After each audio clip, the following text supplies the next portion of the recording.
Welcome to Did You Know? Podcast, your host, Richard Utley, dedicated to the African American viewers. The program is aimed to celebrate African American culture and deal with the real and relevant topics that impact the everyday lives of the African American community through frank and insightful dialogue with local and national influencers. Every day, there's another horrible, discouraging news story, directly or indirectly, impacting African Americans. But we need to look at the shining stars in the galaxy of Black America. It is time to tell our story.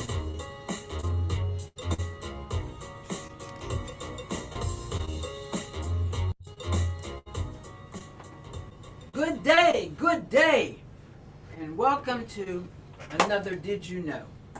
I have an exciting program today. I have a young man on today that's an entrepreneur, and he's going to tell you his vision, his story, and his dreams and his hopes. But before we get there, I'm going to play one of my favorite songs to put us in the mood. Here it goes. Yes, I'm singing Mary, oh Mary, don't you tell Martha, oh Martha, don't you moan. Ooh, Mary, don't you tell Martha, don't you moan. Martha, don't you moan. Oh, Pharaoh, he drowns in the sea. Well, ladies and gentlemen, let me tell you why I play this song, Mary, Don't You Weep. You know, a lot's going on in this country, and my attitude is, there's no need to weep. We need to do something to change the plight of the way this country's going. And so I felt that what I'm going to do is say, let's stop weeping and do the right things that we need to do so that we can become a very integral part of this country and develop our own agenda. You know, I've been telling you for a long time, I've had this program 4 or 5 years, and I keep telling you, we keep waiting on somebody to ride through our neighborhood and everything's going to be all right. It don't work that way. We have to learn to take the responsibility of our plight. But my point is this here. Yes, things are bad, and things are probably tough for some. But I want you to keep this in mind today. Our forefathers came through a lot more than we went through. And if they can make it, and if they can survive, so can we. So I'm telling you today, we got to pick ourselves up by our own bootstraps and start to developing our own agendas. Whether it's community development, entrepreneurship, education, things that we realize now that we need to look at.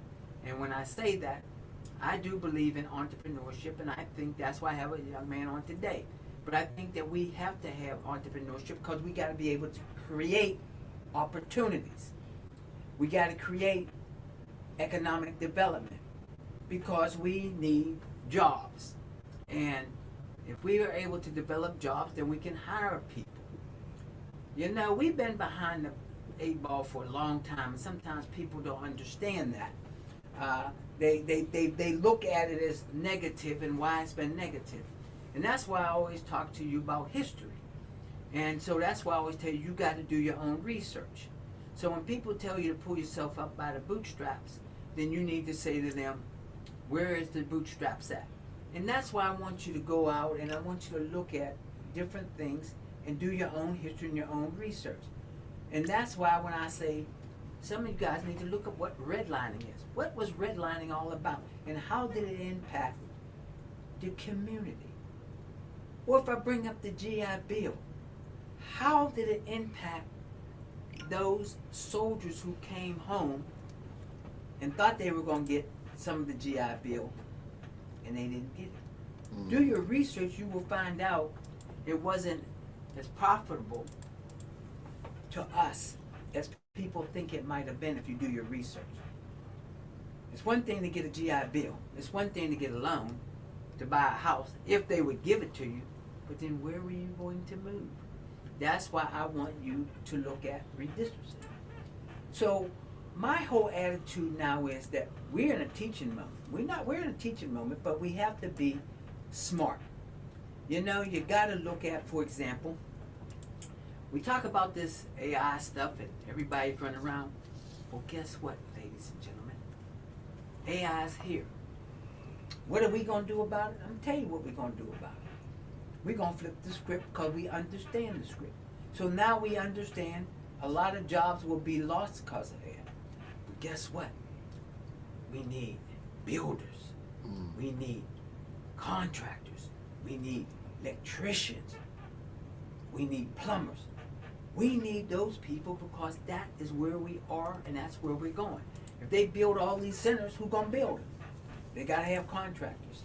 So I think that we have to get smart and start to prepare for yesterday and today and tomorrow. See, we can no longer say, well, something's going to come through. You need to be qualified. In order to be qualified, no matter what you want to be, you want to be the best at it. So what you need to do is start telling your grandkids, or whoever, neighbor kids or whatever, because I think we have a responsibility to say, hey, what do you want to be? Everybody can't be a basketball player. Everybody can't be a rapper. Everybody can't be a football player. Everybody don't need to go to college. Some people need to get trades, and I think we got to start talking about trades in our community. And I think that's very important. So I think, and ladies and gentlemen, listen what I'm going to tell you. A lot of those trade people make a lot of money. And a lot of times if you go to trade school, you won't have that college debt. You can start and make a lot of money. So we need to flip the script sometime and stop always talking about sports, but talk about trades and look at trade schools because I think it's very important. Well, when I say married, don't you weep. Well, you know, everybody's talking about midterms coming up next year. And midterms are going to be very important. And it's going to decide the House and the Senate. And I'm telling you now, we walk the walk, but we got to talk the talk. And my attitude is that we better be prepared to start being prepared for the midterms. Because we got to decide who is going to look out for our vested interests. And those who look out for our vested interests are those that we should support. And those who do not look out for our vested interests, then we need to punish them. And if we don't punish them, then shame on us. I hear all this stuff and I hear all these conversations, and I think that we have to hold ourselves accountable. We don't need nobody to tell us what we should do because you and I know what we need to do. You know, I laugh because I read the newspapers and I watch a lot of programs and stuff, and you have to really realize that we got to look out for ourselves. Seriously. You see what's going on. You know, you cannot put yourself in a situation that we are worried about, and I said this before, about voter ID. You know it's going to happen, so we need to take the energy to figure out how to make it work for us. Walking around protesting, sorry, it's going to happen. Or you realize that they're going to do cuts in things of housing. Then that means we need to step up and start to look at building houses, developing houses, but also realizing that we need to make sure that we get people who can get jobs, decent jobs, so that they can pay for the housing. We need to look at understanding that if you get on the system, whether you're on welfare or whatever you're on, and there's nothing wrong with it, but you can't be dependent on it. You got to figure it out. People have it figured out for us, but we need to figure it out for ourselves. So my whole point is there's a new day. You see what's happening in America. We're talking about cuts, but yet we're willing to spend $2 million on a ballroom at the White House. Just think about it. That's all I'm asking you to do, for you just to think about it. If you see that the labor chief gets fired because they don't like the numbers, I've always been told numbers don't lie. I don't know. But we need to understand the plight of this country. I've always been very critical of the justice system. I've never thought it was fair. And a lot of you don't think it's fair. And I guess as you see things going, it's not fair. So it hasn't been fair. You know it's not fair. So here's my point.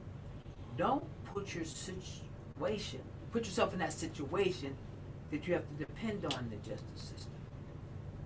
We keep telling you, when you get pulled over, relax.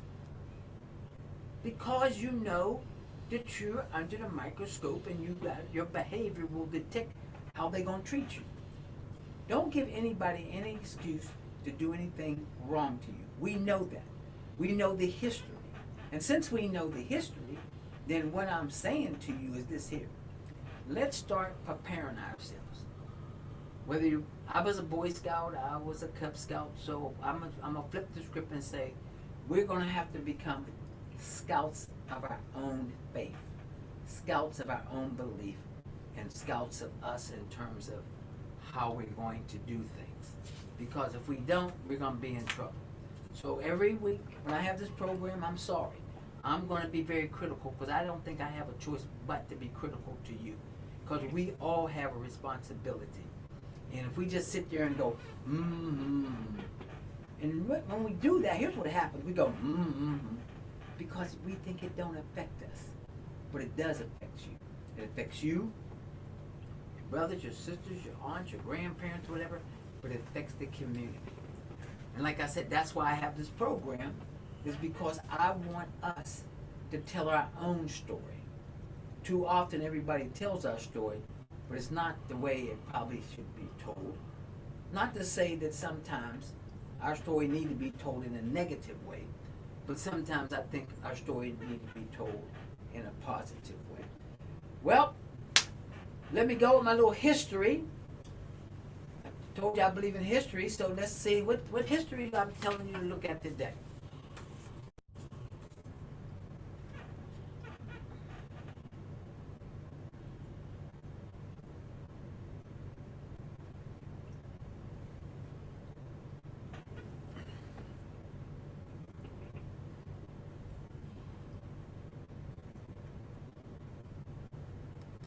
Well, do we have the It should be Aretha Franklin, not sure why. Try it one more time here. We have a little technical difficulty here today. We had it up earlier.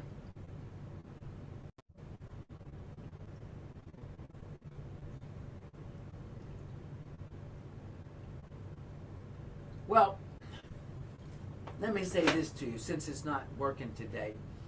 I just want you to go back and look at certain things. I want you to go back and look at some of the leaders in your own communities that played an intricate part in your neighborhood. I'm going to recommend that we need to honor some of our local people.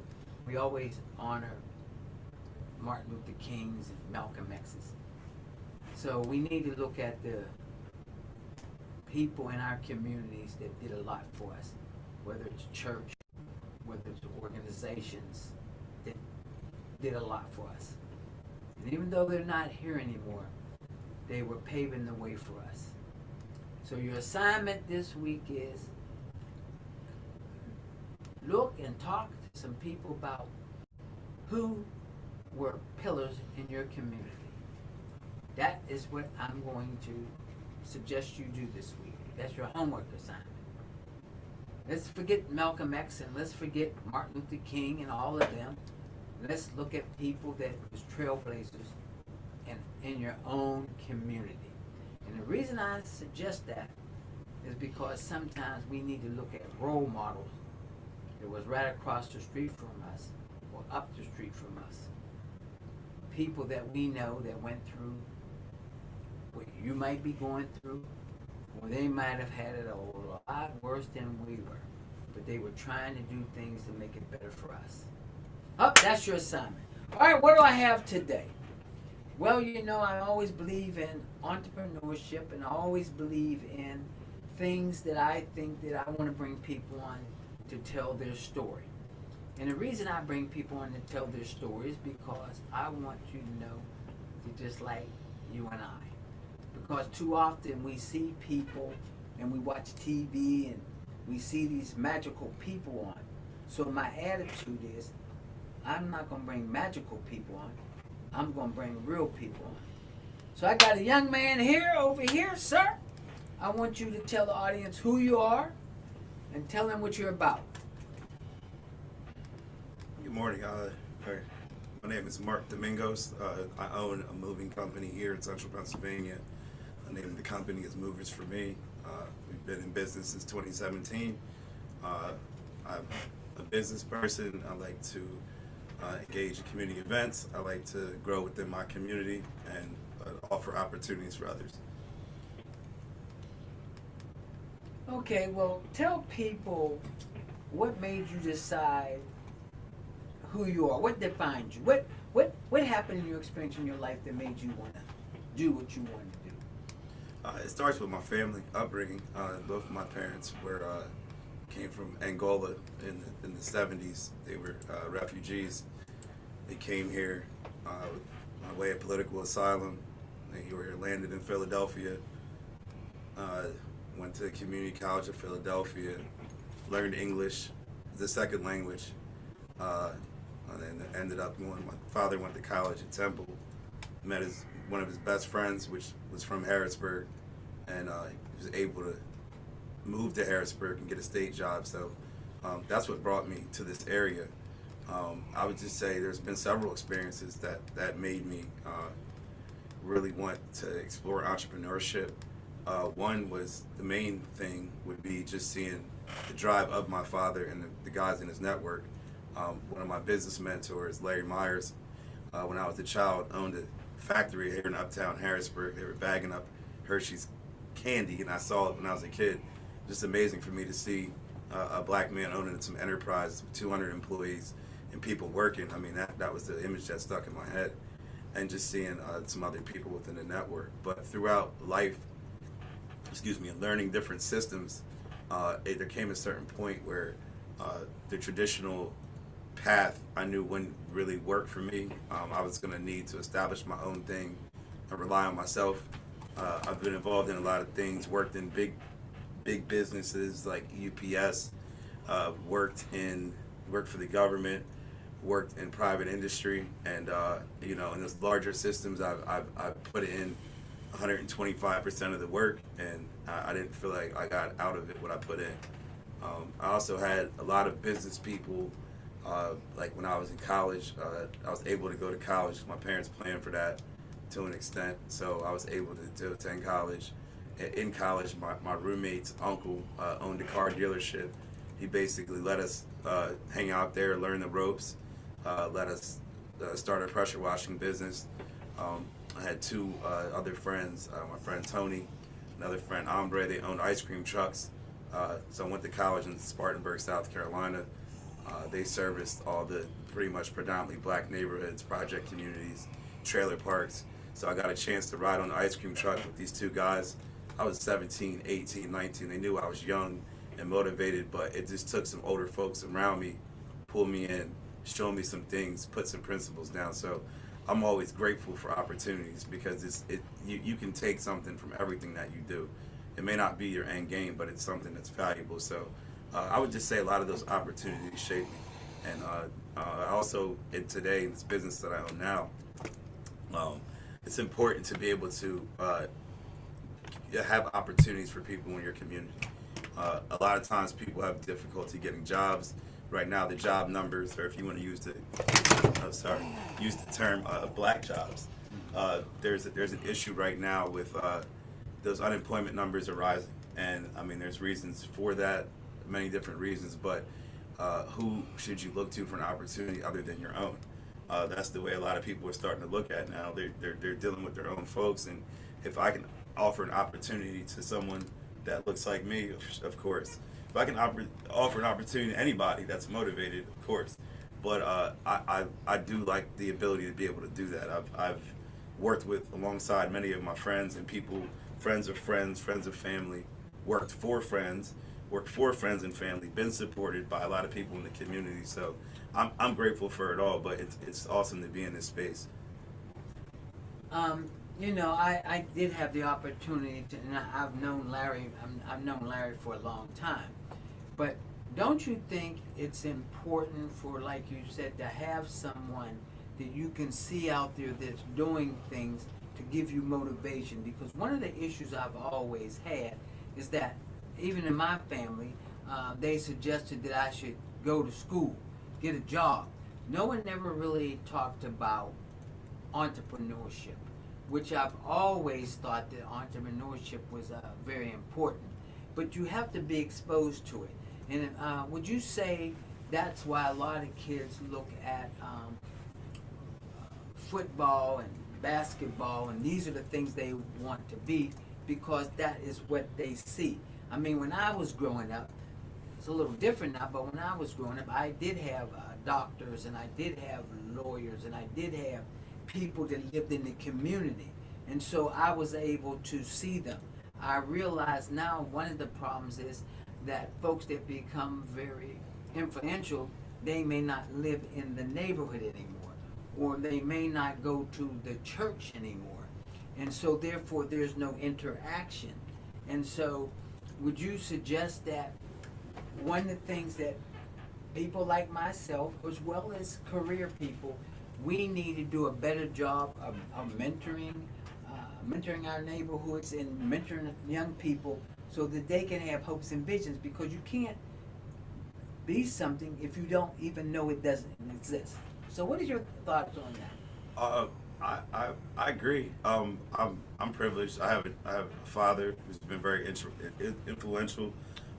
That you know has been helpful. I have an older brother. He's in a fraternity, so he has a lot of people, resources, a huge network of people to work with. And then, like I said, I have people like Larry that, you know, I kind of try to sit in as much as I can. Probably work with him about 10 hours a week, but just learning what he did, how he did it, what his perspective is. But to give you an example, when I was in elementary school and middle school, I attended Susquehanna Township. The superintendent then, Dr. Holtzman, had a very great vision, and he worked with a lot of people. He had a program called the Math Science Challenge. I believe he took, I think you had to have a B average or something like that. He took all the black students during a homeroom period. He would bring us into, study hall, whatever free period. He would bring everybody in, bring in business owners, so you can see what a black doctor looks like. You can see what a president or CEO of a company looks like. We would go on trips, and this was all funded by the black business community. And then he would bring in college kids that graduated from Susquehanna. So let's say you had a recent graduate home on spring break from Morehouse. They'd come back into the school, talk to us, tell us this is what you're going to expect freshman year. So there's a lot of things that need to happen. But like you said, you have to have a touch point. If it's church, if it's the community, if it's somewhere. But we should always have time to try to pass that information along. A lot of organizations today, you know, work from home. A lot of the older folks who are working from home, they're not there to pass that information along. And it's important. I mean, you know, back in the days of slavery, they didn't want people to assemble for the main reason of passing along information. So we need to still do that in person. I think it's very valuable to get all the information from somebody, not from the internet, not from, you know, other sources. It's really important to have it. And I can say I'm blessed to have the resources, but I would like to be a resource. I try to be that for anyone who needs that. That's serious. So I agree. When you say you want to be a resource and you want people to know who you are, how would you tell people they should go about seeing you as the person that you are, and that they want to get in contact with you so that you can kind of mentor them? There's a few avenues. More recently, we've been trying to align with nonprofits and meet people where they are. So just depending on what their vision and goal is, if a little bit of help can go a long way. So we've worked with just different community groups, people, different affected groups, from like veterans to domestic violence. But I mean, even if it's just, hey, we have this church group, we need to get these tables over here. Just relationship building that way, small gesture or gifts in kind. Meaning, we may not be able to donate funds, but we can donate our labor and a truck. So I have some employees, and we don't mind donating our time towards certain causes. That's one way. In business community, it's just working together. It's synergy. It could be even with the job opportunity. I've had college kids work over the summer. It's been beneficial for them. They get cash in their pocket. They get to kind of experience the business. They're not just your traditional person that just wants to come and get a paycheck. They want to learn. I know some other entrepreneurs. I know Leland with Dirty Dog. He works with the wrestling team, and he gives them opportunities, and they do clinics. Joining a lot of these trade organizations, from the Chamber for Us, the Harrisburg Regional Chamber, throughout a lot of these groups. I just try to make myself available for these opportunities and help and learn, because you can always learn. You can always see what others are doing. We never know everything, so I just try to put myself in that position to meet folks and elevate. What made you, and I understand you talked about the Larry Myers, you talked about your parents, but what gave you the vision that you were willing to go out there and take the risk? Well, one, I had another business, and I had a close friend, and we were always just looking on ways to make money. We're going back 2007, 2008, that recession, right? So that's why I came back from college, didn't graduate, needed to figure out what I was going to do. Working at UPS for $9 an hour wasn't exactly going to work when gas was $5 a gallon. There was no opportunities then. And that's why I keep talking about opportunities, because I was willing to work. A lot of us were willing to work. There was nowhere to go. Today, what's scary is that there's a lot of opportunities. People are not seizing them. Mm-hmm. The doors are closing. You have AI. You have people coming in from other countries. People are sitting around as if it's going to be that way. But if you look at Harrisburg, Pennsylvania today, you're not getting a row house for $700 a month. That's $1,650 now. It's going to be $2,000 soon. People are sitting around. You can't go get a fast food job. They have a kiosk. So at this point, I had a friend, and we said, how can we get people that are motivated? How can we figure out how to make money? Well, without training or anything, moving was one of the things where all we need is 2 motivated guys, 3 motivated guys. So it started off just helping family and friends. Then it added, we started getting trucks and equipment. He also was skilled as a contractor, so he knew how to do different things. But after that situation, I just stayed with the moving. But I did have a career. I was working for the federal government, and I was doing this on the side.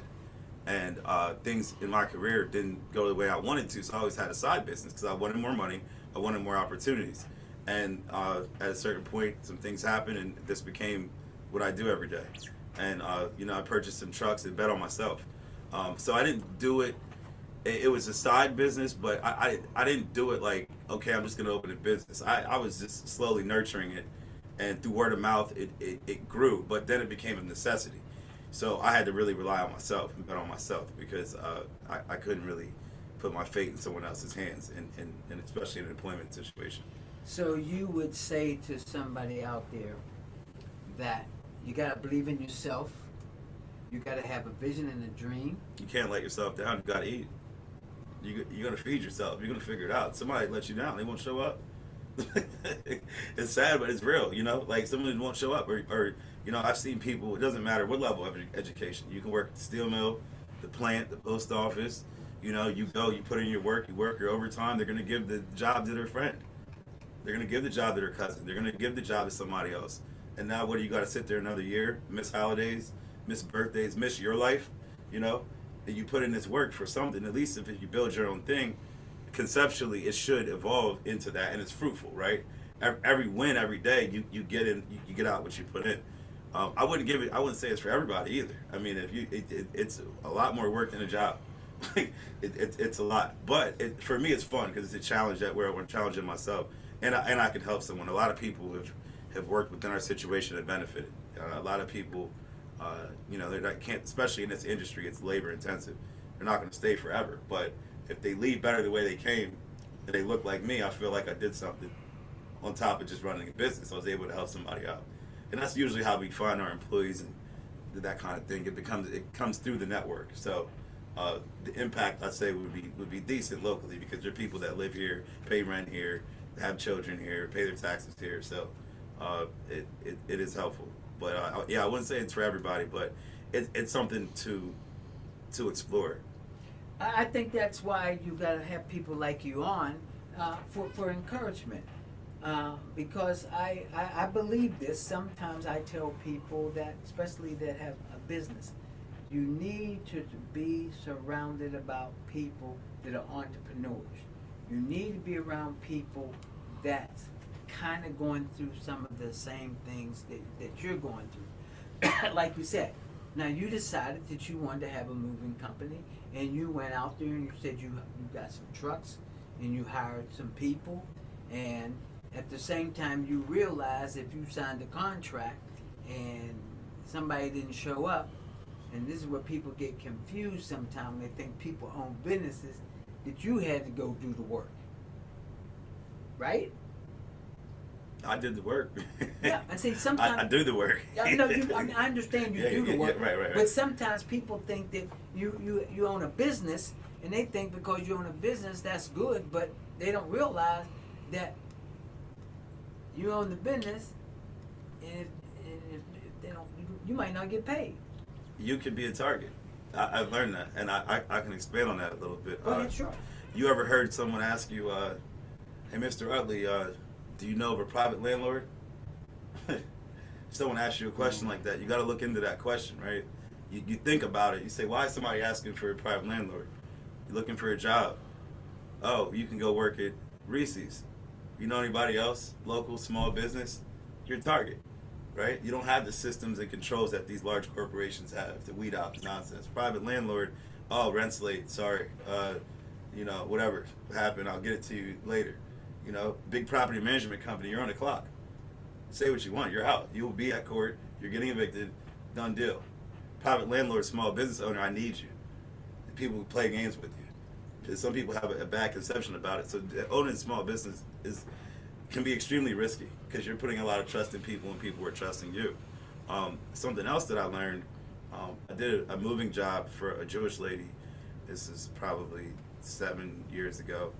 And we did the job, it was successful, and at the end of the job, she sat me down before she gave me the check. And she said, this is very important, and you need to understand the value of this. Other people in other groups are encouraged to spend within their own groups. This check going to you outside of my circle, you cannot take this for granted because it wasn't always available to you, and it will not always be available to you. And I appreciate that. So as far as business, if you have a product that you can sell, you got to look at the population and figure out how you can get it out there. White, black, Asian, Hispanic, because you got to look at the market. You got to generate the money. So it's important to just understand where you're at, who's available, and to do good business, and then you get more opportunities. So I am gracious for that, being able to do business with all walks of people in this area. But what she said to you is a very true statement, because you hear people say that the minority community has a lot of wealth, but we spend it out, but we don't regenerate it back in our own neighborhoods, our own communities. I mean, I think that's very important. That's why I think it's important, like people like you, because one of the things is you do understand, and we need unemployment for us is not good, and so we need to have an opportunity where we can help these people have jobs in the community, and they can get put back into the community. And that's a very key thing. It's almost like what bothers me about criminal justice system. A person goes in, they do their time, they come out, and they're still penalized. They're penalized even though they've already served their time. You know, there is a such thing of rehabilitation. And so you always hear people say, well, they come out, but they're going back in. A lot of times they go back in because they don't have an opportunity, because nobody hired them. So they go back to what they knew. That's not good, but that is what's happening. And that's why I keep saying that, you know, we need to start forming construction companies. We need to start forming, you know, in terms of plumbers and electricians and things of that nature. And let's be honest, ladies and gentlemen, it's easy to be said, because we do realize about apprenticeship, we do understand about unions, and we do understand it's not always best of our interests. You know, you got to go through this long process. So I think what we need to do is start to fight for a seat at the table, and we should also start to develop people. We have to start developing people at a very early age. I really believe that. You know, one of the problems is that we need to talk about the importance of education. I think we need to talk about the importance of trades or some other things that they might, because they need to get exposed to it. Because if they don't get exposed to it, they have no way of knowing. Because half of them watch TV. But when they watch TV, guess what? They don't see you. They see somebody on TV, but we need to let them know what they saw on TV. That same person is in the community doing some of the same things. That's true. And so I'm going to ask you this here question. Yeah, you went to college and you decided it didn't work out, and you decided this here. So what would be some of your suggestions that you would say to my audience in terms of, say, the few young people that's listening to it? What would you say to them? I would say you need to really try to be prepared for everything, right? It's about being ready. You have to prepare to be ready for an opportunity. You have to be prepared to be ready to join the workforce. What I've seen with some people that I've employed that is disgusting. It's sad. People go work. They're not set up to benefit, right? What I mean by that is, let's say you start off and your credit's not touched, right? All you really need is 2 pay stubs. You get 2 pay stubs, you go down to the bank, you get a car, you get approved. But if somebody already messed your credit up, you're starting off from, you're starting off with handicap. Or if you messed your own, it's okay, fine, fix your credit. 2 pay stubs. You can go to a credit union, you can get a car. The car is how you get back and forth to work. The car is how you can drive up and down the country, do whatever you do, right? How you can get to the next opportunity, the next job. How you can get approved for somewhere to live. A lot of people aren't set up for success. I mean, they're handicapped. So, I mean, they're trying to spin the reels and figure stuff out. It's already been figured out. For me, my business was a side business that evolved into, a regular business, I would say. But if in a perfect world, I would have just started off with everything ready to go. I had to learn and figure it out on the fly. A lot of people do. But, I mean, you got to just pick the book up and do it the way it says. A lot of things have already been figured out. I mean, there's some new innovation in technology, but seek help, seek resources. There's a lot of free education. Just even recently, I've taken 2 classes for free, one through the Small Business Administration, one through Goldman Sachs. These are basically, abridged versions of MBAs. It's free. I just put my time up. So that even with AI, with just the internet and the resources, you can get a lot of information for free. So just do your homework and find out your own information. Establish your own facts. Talk to people who actually did it. There's a lot of people that sit around and speculate all day. They talk about rappers. They talk about people, entertainers and pop culture and athletes, and they're talking about stuff they never done. They're not athletes. They can't tell you what it's like to be a quarterback. They can't tell you what it's like to be Jay-Z. They know nothing about it. They're just talking. Talk to someone who actually did it. Asking the entrepreneur. So when we talk about mentorship, again, like I was mentioned earlier, that's why I seek out that kind of information from people, because they have actually done it. And it saves me time going through the crash course. And to stay motivated, one of the main things that I heard years ago when I was trying to figure things out was believe in work. You just work hard, it pays off. You got to start somewhere and keep going. Don't stop. And believe in yourself. You will never let yourself down. You have to survive, and you will thrive, and people will join you after you start moving in the right direction. You've got to have that faith, and have an outlet for faith, whether it's church, whatever religion, whatever it is, something positive, something you could believe in. I would say have that outlet. So those are some things that I would say to young people, and you know, also help. Try to be helpful to people. You know, you don't need to be selfish. I mean, if you help someone, they can help you. And a lot of your blessings will come back tenfold. For something small, something big can happen. So.